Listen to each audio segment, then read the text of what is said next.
புதுச்சேரி வானொலி நிலைய செய்திப் பிரிவு வழங்கும் செய்தி மலர்.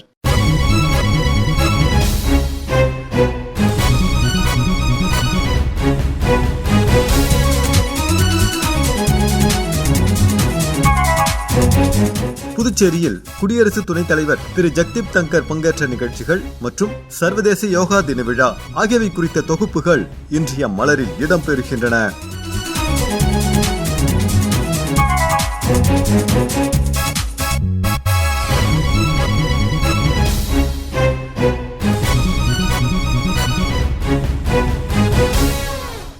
குடியரசு துணைத் தலைவர் திரு ஜக்தீப் தங்கர் 3 நாள் பயணமாக கடந்த 15ஆம் தேதி புதுச்சேரிக்கு வருகை புரிந்து பல்வேறு நிகழ்ச்சிகளில் கலந்து கொண்டார்.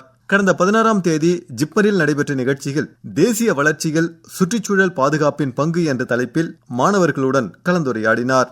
அதனைத் தொடர்ந்து கடந்த 17ஆம் தேதி புதுச்சேரி பல்கலைக்கழகத்தில் நடைபெற்ற கலந்துரையாடல் நிகழ்ச்சியில் பங்கேற்றார். அப்போது உரையாற்றிய குடியரசு துணைத் தலைவர் திரு ஜக்தீப் தங்கர் புதுச்சேரி பல்கலைக்கழகத்தின் சிறப்புகள் குறித்தும் தேசிய கல்விக் கொள்கையின் முக்கிய அம்சங்கள் குறித்தும் கூறினார். As Chancellor of this university, I feel a deep sense of pride and satisfaction. On my first visit, I've been there earlier, but this is the first visit after the university got conferment of the prestigious A+ grade accreditation. A+ accreditation, a significant recognition for our institutional excellence and commitment. Congratulations, Vice Chancellor. The entire faculty, boys and girls who are students and alumni of this great institution. I have no doubt this is just a stepping stone for future laurels. We will create an ecosystem to be accommodated for a variety of regions, and this institute will emerge as crucible of ideation and innovation. It is always a privilege and honor to be in Puducherry, the land where Sri Aurobindo meditated and is a global center on that count, where French architecture meets Indian ethos, where intellectual curiosity, inquisitiveness blends with spiritual depth. The place is indeed unique, has an identity at a global level, recognizable in any part of the planet. And at this place, boys and girls, you are lucky to be getting high quality, higher education. My best wishes to all of you. National Education Policy 2020, it is not policy of any government. It is national education policy that is game changer and epochal development. My appeal to the states that have not so adopted it.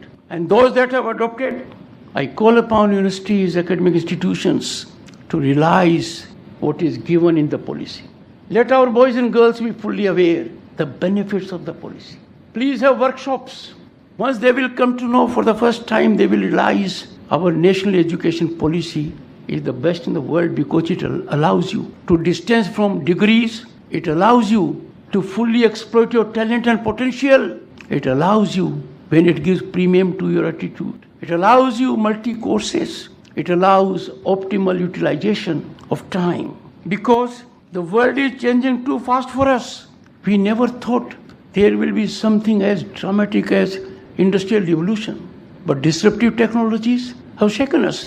Artificial intelligence, Internet of Things, machine learning, blockchain and the kind. India has been quick to be amongst front-running nations in the world. We have launched quantum computing, green hydrogen mission that has a huge potential for boys and girls.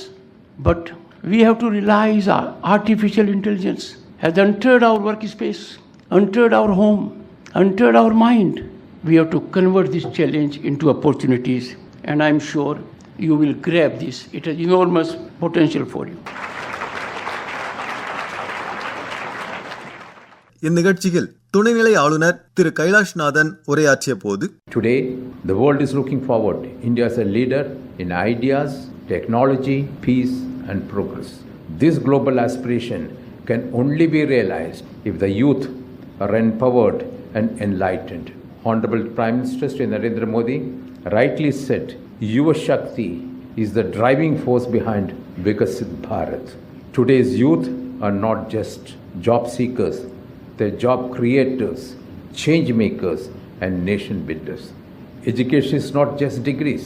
It is about empowerment, critical thinking, and social responsibility. I hope Pondicherry University takes a lead in promoting skill-based education to meet the demands of the 21st century economy. And envisioned in the national education policy, we must integrate ancient wisdom and modern knowledge, blend technology with tradition, and make learning a holistic. We are living in an era of digital India. I call upon the students of Pondicherry University to be at the forefront of this revolution. The Government of India has launched various schemes like Startup India, Digital India, and Skill India. Please make full use of these platforms.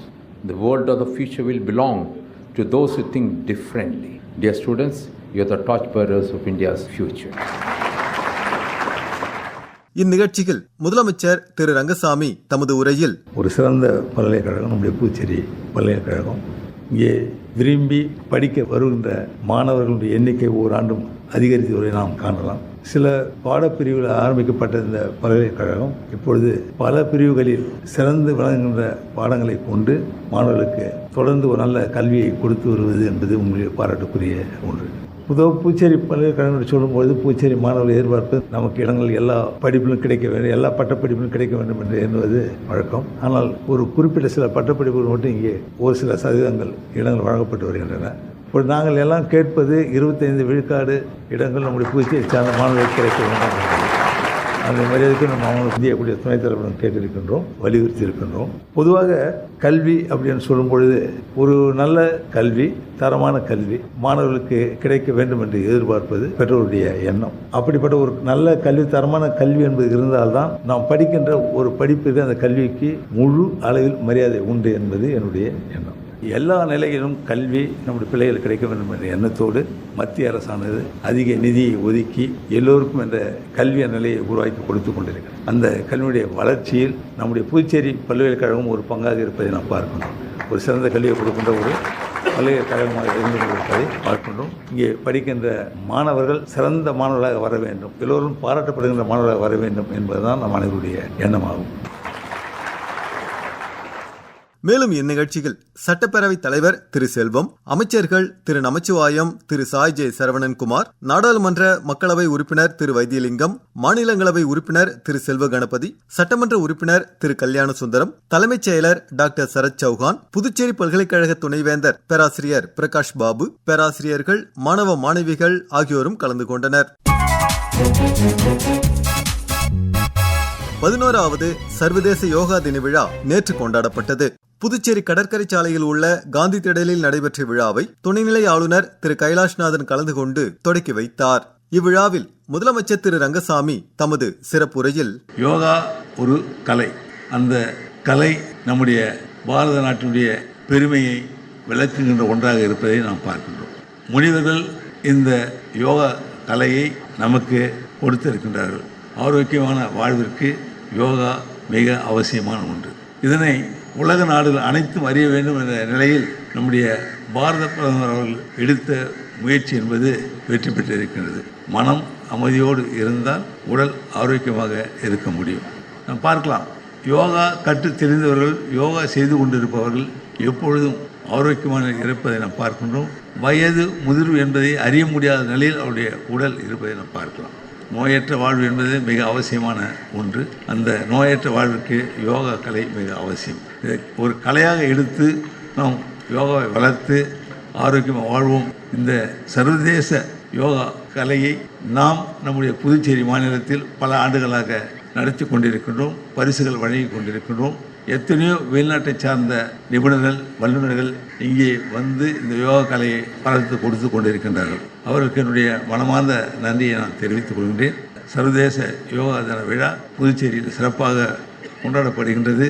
நம்முடைய மாண்புமிகு பாரத பிரதமருடைய எண்ணத்தினுடைய அடிப்படையில் உலகம் முழுவதும் இந்த யோகா கடைபிடிக்கப்படுகிறது, கொண்டாடப்படுகின்றது என்று எண்ணும் பொழுது நமக்கு மிகவும் பெருமையாக இருக்கிறது. நம்முடைய நாட்டிற்கு மிகவும் பெருமை சேர்க்க ஒன்றாக இருக்கின்றது. நம்முடைய மாண்புமிகு பாரத பிரதமர்களுடைய மனமார்ந்த நன்றியை கூறி உங்கள் அனைவரையும் வாழ்த்து விடைபெறுகின்றேன். நன்றி, வணக்கம். இவ்விழாவில் புதுச்சேரி ஆயுஷ் துறையின் இயக்குனர் டாக்டர் இந்திரா பேசும்பொழுது, புதுச்சேரியில் சுற்றுலாத்துறையும் ஆயுஷ் இயக்குநரகமும் கல்வித்துறை இணைந்து பல்வேறு நிகழ்வுகளை மிகச் சிறப்பான முறையில் நாங்கள் செயல்படுத்தி இருக்கிறோம். உதாரணத்திற்கு சம் யோகா என்று சொல்லக்கூடிய ஒரு சேட்டலைட் ஈவென்ட் நம்முடைய இந்திரா காந்தி அரசு பொது மருத்துவக் கல்லூரியில் ஜிப்மருடன் இணைந்து நடத்தினோம். எல்லா ஆயுஷ் சுகாதார நிலையங்களிலும் தாயின் பெயரில் ஒரு மரம் அப்படிங்கிற பெயர்ல மரம் நடும் விழா, அதாவது ஜூன் 5ஆம் தேதி சுற்றுப்புற சூழலை பாதுகாக்கும் வகையிலே இந்த யோகா தினத்தை அனுசரித்து மரம் நடும் விழாவாக எல்லா ஆரம்ப சுகாதார புதுச்சேரி, காரைக்கால், மாஹே, ஏனம் உள்ளிட்ட எல்லா நிலையங்களிலும் செயல்படுத்தியிருக்கிறோம். இந்த ஒரு நாள் நிகழ்வாக இல்லாமல் இன்றைய காலகட்டத்தில் உடலில் உள்ள நோய்களை நாம் வராமல் தடுக்கக்கூடிய இந்த யோக பயிற்சிகளை கற்றுக்கொண்டு தினமும் நம்முடைய அன்றாட வாழ்வில் இது ஒரு பகுதியாக செயல்படுத்தினால் நமக்கு வரக்கூடிய மிகப்பெரிய நோய்களிலிருந்து நாம் விடுபடலாம் என்பது உறுதியான விஷயம். அதனைத் தொடர்ந்து துணைநிலை ஆளுநர் திரு கைலாஷ்நாதன் தலைமையில் விழாவில் கலந்து கொண்ட அனைவரும் யோக பயிற்சியில் ஈடுபட்டனர். சட்டப்பேரவைத் தலைவர் திரு செல்வம், அமைச்சர்கள் திரு நமச்சிவாயம், திரு லட்சுமி நாராயணன், நாடாளுமன்ற மாநிலங்களவை உறுப்பினர் திரு செல்வ கணபதி, தலைமைச் செயலர் டாக்டர் சரத் சௌஹான், அரசு உயரதிகாரிகள், மாணவ மாணவிகள், யோகா ஆர்வலர்கள் என பலரும் சர்வதேச யோகா தின விழாவில் பங்கேற்றனர்.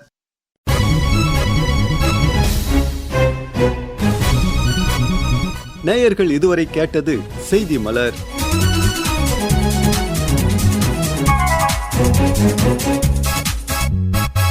அமைப்பு பிபின் எஸ் நாத்.